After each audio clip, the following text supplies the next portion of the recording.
Hello everyone and welcome to another video. Today I want to do something a little bit different. I'm going to almost try to make this as ASMR friendly as I possibly can with the way that I speak, but also the noises that I create and that I make. And then hopefully this helps you relax after a day at work, or if you've just had something stressful going on in your life, or if you just enjoy listening to ASMR-esque things. What I wanted to do today was read a passage almost from this book called The Artist's Way by Julia Cameron, because for me this book was almost like a revelation, and really dives deep and talks about why we're blocked as creatives. Because I'm a creative individual. I like to create, I like to make things, I like to be involved with the arts. So sometimes you get a couple of creative blocks. And this book was made with Julia herself. She's a writer. And she realised where she had those blocks and those creative blocks that were stopping her from kind of achieving what she wanted and setting her mind to what was needed. So she wrote this book, and it's very powerful, and I really enjoy it and I really love it. And I'm reading this little passage about growth on it's page 74, and it's from week 3, so it's recovering a sense of power, which I feel like it's very heavy and strong topic to try and regain your power or a sense of it, especially if you feel like you've lost it or you've never had it to begin with. So I'm going to read it and then let me know if you resonate with it and if this helps you in any way. Growth. Growth is an erratic forward movement. 2 steps forward, 1 step back. Remember that and be very gentle with yourself. A creative recovery is a healing process. You are capable of great things on Tuesday, but on Wednesday you may slide backward. This is normal. Growth occurs in spurts. You will lie dormant sometimes. Do not be discouraged. Think of it as resting. Very often, a week of insights will be followed by a week of sluggishness. The morning pages will seem pointless. They are not. What you are learning to do, writing them even when you are tired and they seem dull, is to rest on the page. This is very important. Marathon runners suggest you log 10 slow miles for every fast one.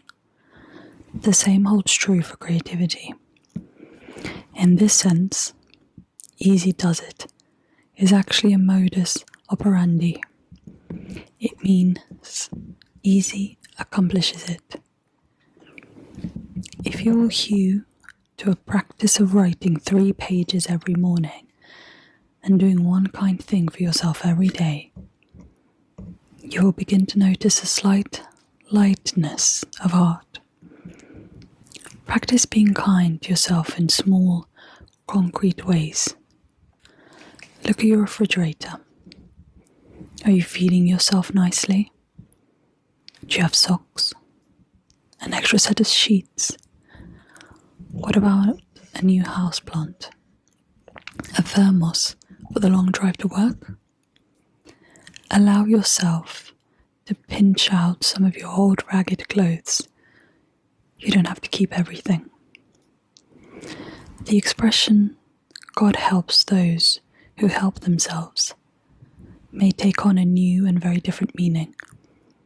Where in the past it translated, God helps only those who earn help. It will now come to signify the amazing number of small free gifts the Creator showers on those who are helping themselves to a little bounty. If you do one nice thing a day for yourself, God will do 2 more. Be alert for support and encouragement from unexpected quarters. Be open to receiving gifts from odd channels, free tickets, a free trip, an offer to buy you dinner, a new to you old couch. Practice saying yes to such help. The scientifically inclined among you might want to make a good, thorough list of clothes you wish you had. Very often, the items on the list come into your possession at disconcerting speed. Just try it. Experiment. More than anything, experiment with solitude. You will need to make a commitment to quiet time. Try to acquire the habit of checking in with yourself several times a day. Just take a beat and ask yourself, how are you feeling? Listen to your answer. Respond kindly. If you are doing something very hard, promise yourself a break and a treat afterwards. Yes, I am asking you to baby yourself. We believe that to be artists, we must be tough, cynical, and intellectually chilly. Leave that to the critics. As a creative being, you will be more productive when coaxed than when bullied. And then there's 2 quotes that go with this. Take your life in your own hands, and what happens? A terrible thing. No one to blame.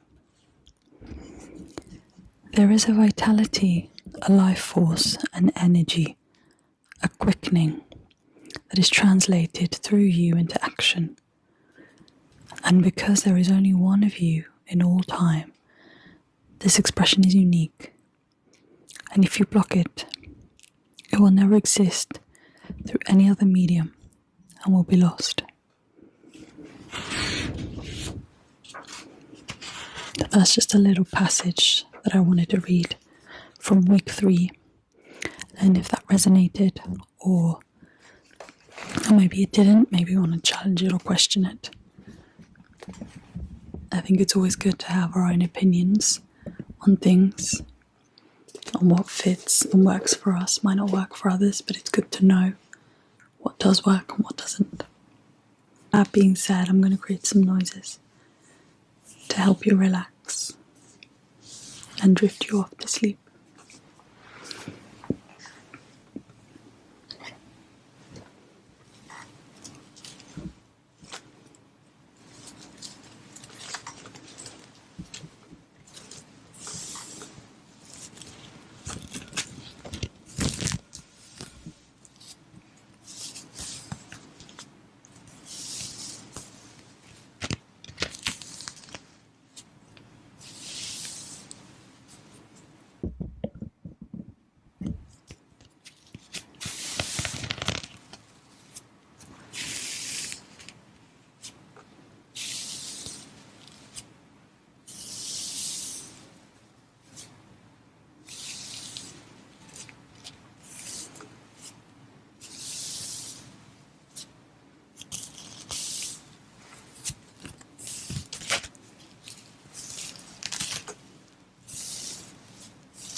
I'm going to read some more from The Artist Way. Recovering a sense of power, as we've heard. Anger. Anger is fuel. We feel it, and we want to do something. Hit someone, break something, throw a fit, smash a fist into the wall, tell those bastards. But we're nice people. What we do with our anger is stuff it, deny it, bury it, block it, hide it, lie about it, medicate it, muffle it, ignore it. We do everything but listen to it. Anger is meant to be listened to. Anger is a voice, a shout, a plea, a demand. Anger is meant to be respected. Why? Because anger is a map. Anger shows us what our boundaries are. Anger shows us where we want to go. It lets us see where we've been and lets us know when we haven't liked it. Anger points the way, not just the finger. In the recovery of a blocked artist, anger is a sign of health. Anger is meant to be acted upon. It is not meant to be acted out. Anger points the direction. We are meant to use anger as fuel to take the actions we need to move where our anger points us. With a little thought, we can actually translate the message that our anger is sending us. Blast him. I could make a better film than that. This is anger saying, you want to make movies. You need to learn how. I can't believe it. I had this idea for a play 3 years ago, and she's gone and written it. This anger says, stop procrastinating. Ideas don't get opening nights. Finished plays do. Stop writing. That's my strategy he's using. This is incredible. I've been ripped off. I knew I should have pulled that material together and copyrighted it. This anger says, it's time to take your own ideas seriously enough to treat them well. When we feel anger, we're often very angry that we feel anger. Damn anger. It tells us we can't get away with our old life any longer. It tells us that old life is dying. It tells us we are being reborn, and birthing hurts. The hurt makes us angry. Anger is a firestorm that signals the death of our old life. Anger is the fuel that propels us into our new one. Anger is a tool, not a master. Anger is meant to be tapped into and drawn upon. Used properly, anger is useful. Sloth, apathy, and despair are the enemy. Anger is not. Anger is our friend, not a nice friend, not a gentle friend, but a very, very loyal friend. It will always tell us when we have been betrayed. It will always tell us when we have betrayed ourselves. It will always tell us that it is time to act in our own best interest. Anger is not the action itself. It is action's invitation.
I hope that helped you relax and helped you maybe even fall asleep, as that's our aim, is to help you relax and help with your sleep or insomnia with our little ASMR videos. I hope you enjoyed it, and I hope you enjoy the little passages that I read out. I feel like it gives you something to think about.